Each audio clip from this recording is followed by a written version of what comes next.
আকাশবাণী কলকাতা খবর পড়ছি পার্থপ্রতিম মিত্র। প্রথমে বিশেষ বিশেষ খবর।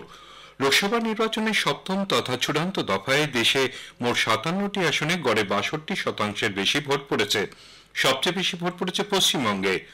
অরুণাচল প্রদেশ এবং সিকিম বিধানসভা নির্বাচনে ভোট গণনার কাজ চলছে।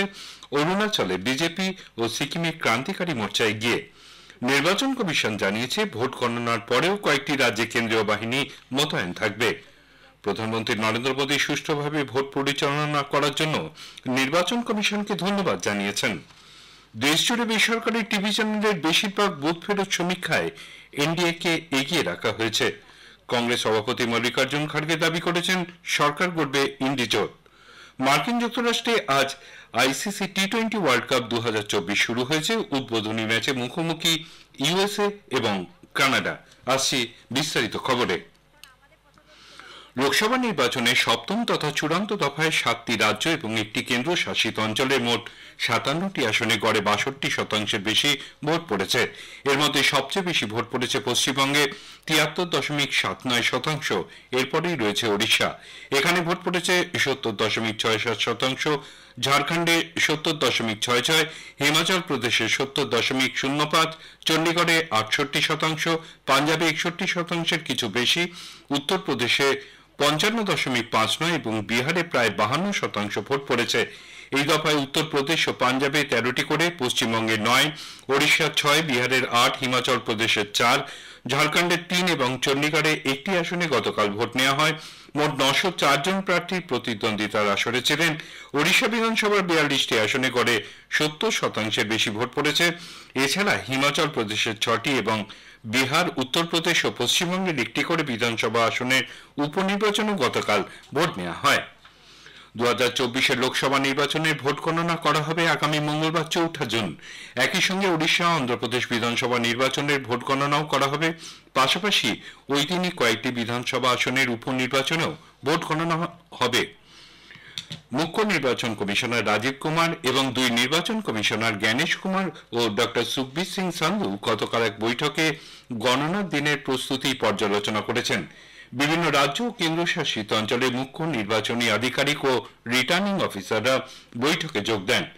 নির্বাচন কমিশনের ওয়েবসাইটে result.eci.gov.in লিঙ্কে ভোট গণনার প্রবণতা ও ফলাফল পাওয়া যাবে। মানুষ ভোটার হেল্পলাইন অ্যাপে থেকেও এই সমস্ত তথ্য পাবে। এদিকে অরুণাচল প্রদেশ ও সিকিমে বিধানসভা নির্বাচনের ভোট গণনার কাজ চলছে। প্রাথমিক গতি প্রকৃতি অনুযায়ী অরুণাচল প্রদেশে এগিয়ে রয়েছে বিজেপি। অপরদিকে সিকিমে ক্ষমতাসীন সিকিম ক্রান্তিকারী মোর্চা বিরোধী সিকিম ডেমোক্রেটিক ফ্রন্টের থেকে এগিয়ে রয়েছে। উল্লেখ্য, অরুণাচল প্রদেশের 60 আসন বিশিষ্ট বিধানসভায় 10টি আসনে বিজেপি বিনা প্রতিদ্বন্দ্বিতায় আগেই জয়ী হয়েছিল। অন্যদিকে 32 আসন বিশিষ্ট সিকিম বিধানসভায় 146 জনের রাজনৈতিক ভাগ্য নির্ধারিত হতে চলেছে আজ। উত্তর পূর্বাঞ্চলের এই 2 রাজ্যের বিধানসভার মেয়াদ আজই শেষ হচ্ছে। গত 19 এপ্রিল প্রথম দফা লোকসভা নির্বাচনের সঙ্গে এই 2 রাজ্যের বিধানসভারও ভোট নেওয়া হয়। অন্যদিকে অত্যন্ত সুষ্ঠুভাবে অষ্টাদশ লোকসভা নির্বাচন আয়োজনের জন্য নির্বাচন কমিশন সমস্ত ভোটদাতা, রাজনৈতিক দল, নির্বাচন প্রক্রিয়ার সঙ্গে যুক্ত সমস্ত মানুষকে ধন্যবাদ জানিয়েছে। মুখ্য নির্বাচন কমিশনার রাজীব কুমার এবং 2 নির্বাচন কমিশনার বিপুল সংখ্যায় ভোট দেওয়ার জন্য দেশের মানুষের প্রতি কৃতজ্ঞতা ব্যক্ত করেন। নির্বাচন কমিশন জানিয়েছে ভোট পরবর্তী হিংসার মোকাবিলায় গণনার পরেও কয়েকটি রাজ্যে কেন্দ্রীয় বাহিনী মোতায়েন থাকবে। বিভিন্ন রাজ্যের নির্বাচন পর্যবেক্ষক ও কেন্দ্রীয় নির্বাচন পর্যবেক্ষকদের পাঠানো তথ্যের ভিত্তিতে কোথায় কোথায় বাহিনী থাকবে তা নির্ধারণ করা হবে।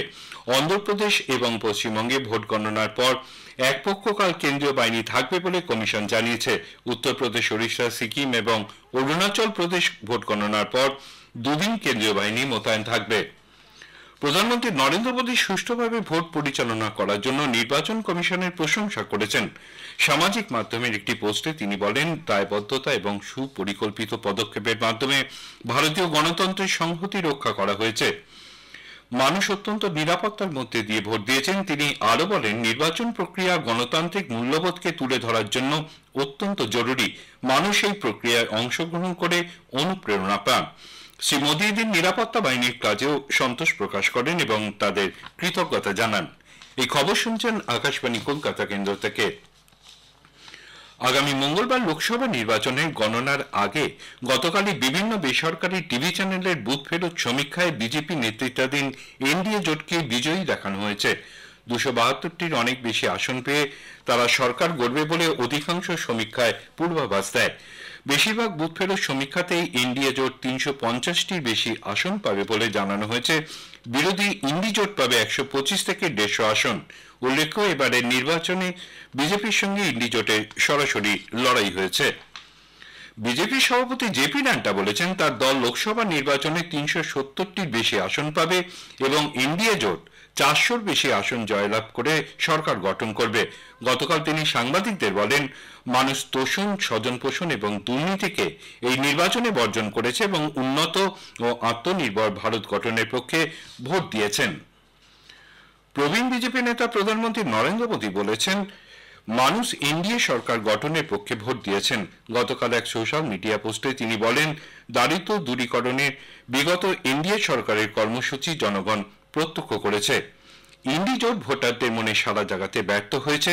তিনি অভিযোগ করেন, এই জোটের সদস্যরা জাতিভেদ, সাম্প্রদায়িকতার পক্ষপাতী এবং দুর্নীতিগ্রস্ত। এরা বিভিন্নভাবে পরিবারতন্ত্রকে টিকিয়ে রাখার চেষ্টা করেছে, কিন্তু দেশের ভবিষ্যতের কথা একবারও ভাবেনি। গোটা প্রচার পর্ব জুড়ে মোদীকে আক্রমণ করা ছাড়া তাদের আর কোনো কাজ ছিল না। এদিকে মঙ্গলবার 4 জুন লোকসভা নির্বাচনের গণনার আগে নতুন দিল্লিতে ইন্ডি জোটের বৈঠকের পর বিরোধী জোটের নেতৃবৃন্দ 295টি আসনে জয়লাভ করবে বলে প্রত্যয় ব্যক্ত করেছে। কংগ্রেস সভাপতি মল্লিকার্জুন খাড়গে গতকাল বৈঠকের পর সাংবাদিকদের বলেন, নির্বাচন এবং বিভিন্ন চ্যানেল সংক্রান্ত বিষয় ভবিষ্যতে যার সম্মুখীন হওয়ার সম্ভাবনা তা নিয়ে বৈঠকে আলোচনা হয়েছে। বৈঠকের পর আপের আহ্বায়ক দিল্লির মুখ্যমন্ত্রী অরবিন্দ কেজরিওয়াল দাবি করেন, কেন্দ্রে ইন্ডি জোট একটি শক্তিশালী সরকার গঠন করতে চলেছে। সমাজবাদী পার্টির প্রধান অখিলেশ যাদব বলেছেন, উত্তরপ্রদেশের বেশিরভাগ আসনে এই জোটের প্রার্থীরা জয়ী হবেন। আরজেডি নেতা তেজস্বী যাদব বলেন, বিরোধী জোটই জয়লাভ করবে এবং প্রধানমন্ত্রী কে হবেন সে বিষয়ে পরে সিদ্ধান্ত নেওয়া হবে। শিবসেনার উদ্ভব গোষ্ঠীর নেতা অনিল দেশাই বলেছেন, মহারাষ্ট্রে ইন্ডি জোট 30 থেকে 35টি আসন পাবে। সিপিআইএম এর সাধারণ সম্পাদক সীতারাম ইয়েচুরি বিরোধী জোটই জয়ী হবে বলে প্রত্যয় ব্যক্ত করেছেন। গত মে মাসে পণ্য ও পরিষেবা কর বাবদ প্রাপ্ত রাজস্বের পরিমাণ 1,73,000 কোটি টাকা দাঁড়িয়েছে। অর্থমন্ত্রক এক বিবৃতিতে জানিয়েছে, গত বছরের তুলনায় শতাংশের হিসেবে প্রায় 10% বৃদ্ধি পরিলক্ষিত হয়েছে। কেন্দ্রীয় পণ্য কর ও বা সিজিএসটি বাবদ এসেছে 32,000 কোটি টাকার বেশি। সুসংহত বা ইন্টিগ্রেটেড জিএসটি বাবদ 87,781 কোটি টাকার বেশি এবং রাজ্য পণ্য পরিষেবা কর বা এসজিএসটি বাবদ এসেছে 40,000 কোটি টাকার বেশি। অন্যদিকে শুল্ক বাবদ আদায় হয়েছে 12,000 কোটি টাকার বেশি। 2024-25 এ পর্যন্ত মোট জিএসটি বাবদ আদায় হয়েছে 3,83,000 কোটি টাকা, যা গত বছরের তুলনায় 11.3% বেশি। উত্তর পূর্ব এবং দক্ষিণ ভারতে আগামী 3 থেকে 4 দিন ভারী থেকে অতি ভারী বৃষ্টি অব্যাহত থাকবে বলে আবহাওয়া দপ্তর জানিয়েছে। অরুণাচল প্রদেশ, অসম, মেঘালয়, হিমালয় সংলগ্ন পশ্চিমবঙ্গ এবং সিকিমে আগামী 4 দিন বিক্ষিপ্তভাবে ভারী থেকে অতি ভারী বৃষ্টির সম্ভাবনা। মণিপুরে আগামীকাল ও মঙ্গলবার ভারী বৃষ্টি হতে পারে। উত্তর পশ্চিম ও পূর্ব ভারতে আগামী 2 দিন এবং মধ্য ভারতে আগামী 5 দিনের সর্বোচ্চ তাপমাত্রা 2 থেকে 3 ডিগ্রি সেলসিয়াস কমতে পারে। তবে উত্তরাখণ্ড ও ঝাড়খণ্ডের কিছু এলাকায় আগামীকাল পর্যন্ত এবং দিল্লি, পূর্ব মধ্যপ্রদেশ, ছত্তিশগড়, বিহার ও উড়িষ্যায় আজ তাপপ্রবাহ চলবে বলে মৌসুম বিভাগ জানিয়েছে। রাষ্ট্রপতি দ্রৌপদী মুর্মু দেশের সাম্প্রতিক অত্যাধিক তাপপ্রবাহের ঘটনায় উদ্বেগ প্রকাশ করেছেন। এই পরিস্থিতিজনিত কারণে জীবনহানির জন্য তিনি দুঃখ প্রকাশ করেন। মধ্যপ্রদেশের শেওপুরে শিব নদীতে নৌকাডুবির ঘটনায় 5 শিশু সহ 7 জনের মৃত্যু হয়েছে। নৌকাটিতে 11 জন যাত্রী ছিলেন বলে খবর। 4 জনকে নিরাপদে উদ্ধার করা হয়েছে। রাষ্ট্রপতি দ্রৌপদী মুর্মু এই ঘটনায় গভীর শোক ব্যক্ত করে শোক সন্তপ্ত পরিবারগুলির প্রতি সমবেদনা জানিয়েছেন। মার্কিন যুক্তরাষ্ট্রে আজ আইসিসি টি-20 ওয়ার্ল্ড কাপ 2024 শুরু হয়েছে। এবারের বিশ্বকাপ ক্রিকেট বিশ্বকাপ প্রতিযোগিতা যৌথভাবে আয়োজন করছে মার্কিন যুক্তরাষ্ট্র এবং ওয়েস্ট ইন্ডিজ। ডালাসে গ্র্যান্ড প্রাইয়ারি স্টেডিয়ামে উদ্বোধনী ম্যাচে ইউএসএ এবং কানাডা মুখোমুখি হয়েছে। প্রথমে ব্যাট করে কানাডা নির্ধারিত 20 ওভারে 5 উইকেটে 194 রান করেছে। জিততে হলে ইউএসএ কে 195 রান করতে হবে। শেষ করার আগে খবরের বিশেষ অংশ আরেকবার। লোকসভা নির্বাচনে সপ্তম তথা চূড়ান্ত দফায় দেশে মোট 57টি আসনে গড়ে 62% বেশি ভোট পড়েছে। সবচেয়ে বেশি ভোট পড়েছে পশ্চিমবঙ্গে। অরুণাচল প্রদেশ এবং সিকিমে বিধানসভা নির্বাচনে ভোট গণনার কাজ চলছে। অরুণাচলে বিজেপি ও সিকিমে ক্রান্তিকারী মোর্চা এগিয়ে রয়েছে। নির্বাচন কমিশন জানিয়েছে ভোট গণনার পরেও কয়েকটি রাজ্যে কেন্দ্রীয় বাহিনী মোতায়েন থাকবে। খবর এখনকার মতো শেষ হলো।